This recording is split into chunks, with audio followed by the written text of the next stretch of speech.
Hey folks, I'm back out at my local lake today. It's just a few minutes before sunset, so it's really starting to become blue hour now. I'm out tonight because I want to take a photo of the galaxy and show you how I prepare for that, how I take the photo, and then next week I'm going to show how to process it. So thanks for joining me, and hopefully have a little bit of fun tonight.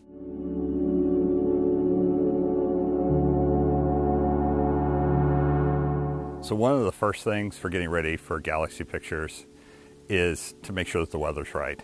And so I want to make sure it's pretty much a cloudless day. I look up and it's a completely cloudless day. But I also have this app called Clear Outside. It collects local sky data that helps see the clouds. It's useful for all kinds of things. It's free on the App Store. I don't know if it's actually going to load right now. I'm out. There's not much cellular service here, so it's loading. But if you loaded it, you'd see that it's showing a completely clear sky day today, which makes it really good for taking star and galaxy pictures. The other app I use a lot for preparing for nighttime photography is, and any photography really, is an app called PhotoPills. So what PhotoPills does is it lets you know down here when it's going to get dark. So this is the current time. I'm going to step out of the picture here. And I can fast forward.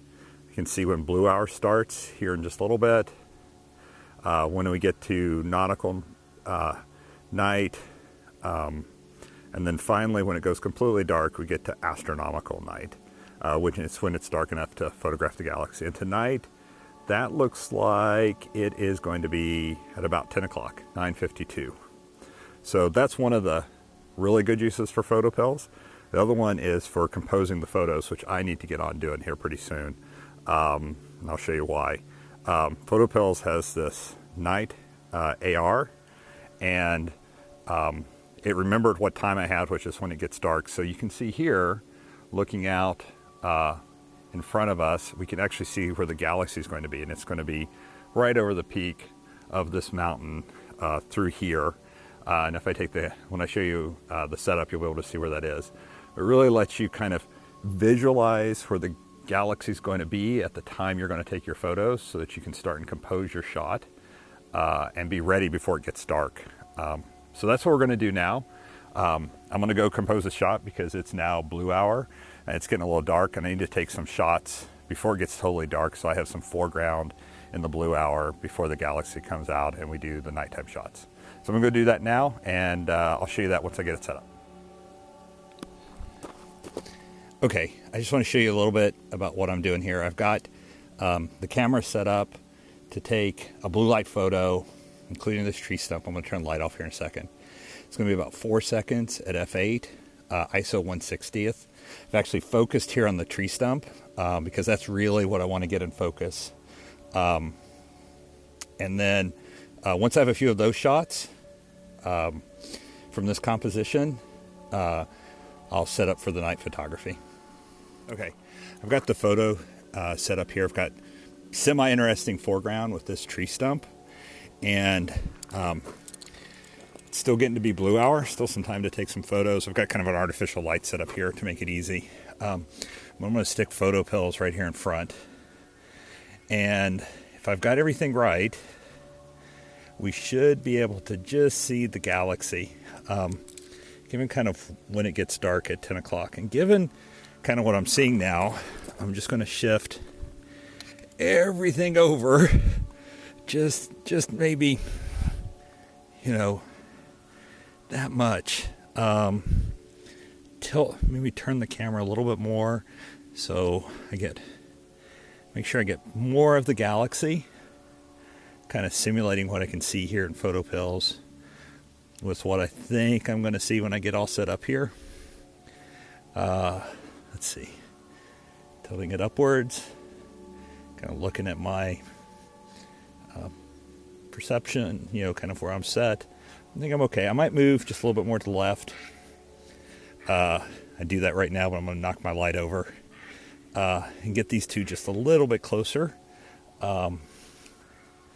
Might just turn the camera just this way a little bit and move I think that's really what I'm looking to do. Really just need to turn the camera a little bit and move over a little bit more so I can get the tree stump. So I'm going to go do that now.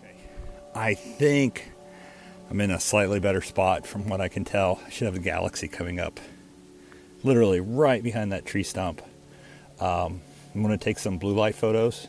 So I'm going to turn this off here a little bit to take those. Then I'll explain to you a little bit more about what I'm doing.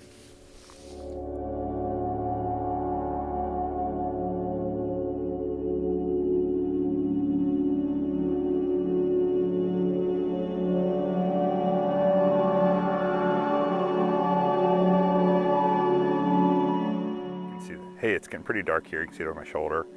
I've taken a couple photos back behind me of the stump and the blue sky, a couple different exposures, one at, I think it was 8 seconds and one at 2 minutes to really get some of those shadow details. And now that I'm kind of all set up here, which I'm going to show you real quick with my camera and everything, I can't really move it until the galaxy shows up. Which will be closer to 10 p.m. So I am going to go, like all good people that know that they have to come and wait. I have brought all kinds of goodies down here, mostly a chair and a sleeping bag for staying a little warm. I've also made kind of a mess out of my camera bag. So I'm going to go do some cleanup and move over there a little closer to my camera, and I'll be back in a couple hours.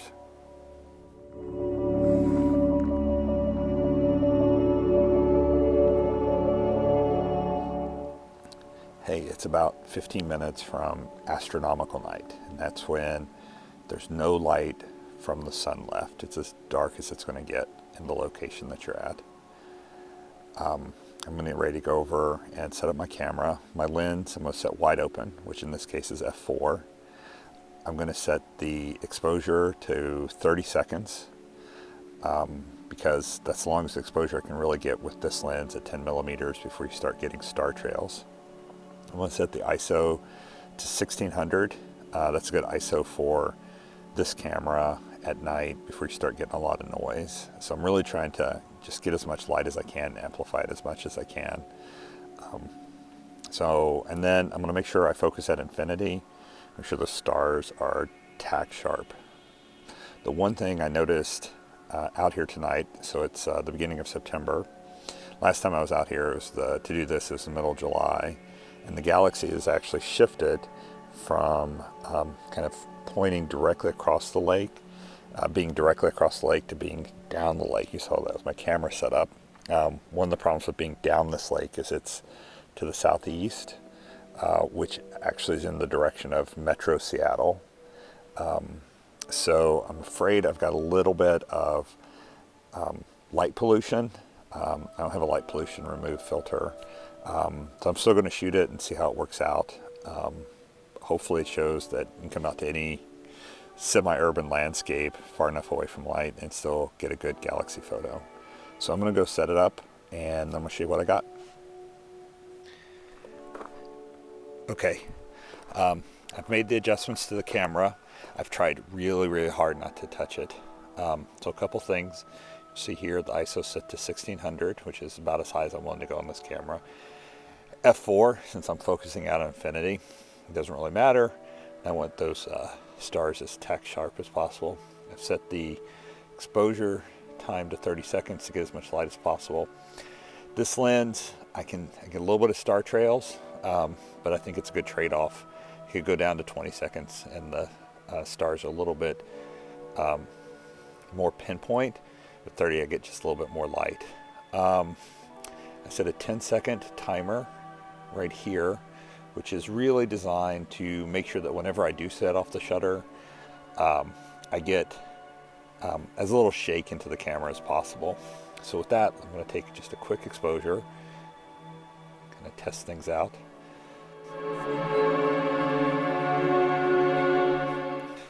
Okay, so that finished the exposure. Hopefully you can see it here. This is the shadow of the log and the mountain that I took during blue hour, so I'll have all of those to layer in. And right through here, you can see the cloud, the stars that make up our Milky Way. I do have quite a bit of light exposure down here from Seattle in the city, but generally looks good. I'll zoom in here real quick.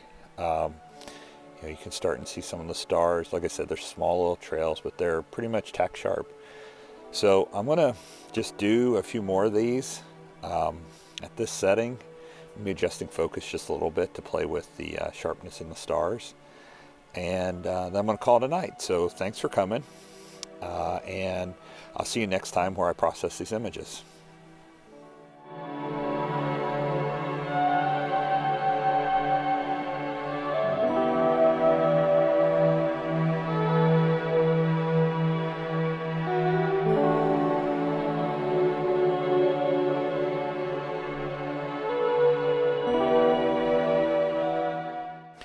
Hey, I forgot one more thing I said I was going to do, and I want to show you that before I cut out.